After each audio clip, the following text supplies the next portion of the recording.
Ayan po guys, nag-adobo po tayo ng chicken. Ayan, pure na chicken po guys ang ano to natin. Inadobo natin. Hindi tayo naglagay ng mga gulay-gulay po dyan guys. Ayan. Hindi ko na po pinakita yung paggisa po yan guys. Ayan na po siya guys.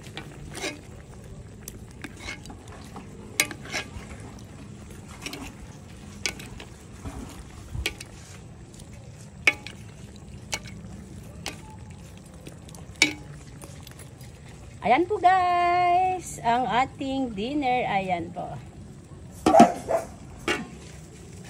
Ayan na po guys, ang ating dinner. Ayan. Ayan, naglagay na din po tayo ng sili na haba po guys. Ayan.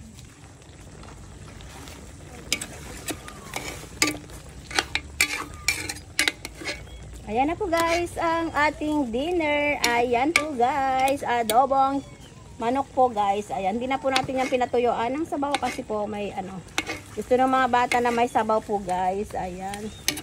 Ayan po guys. Tara, kain na po tayo. Thank you guys for watching. Just like, share, and subscribe.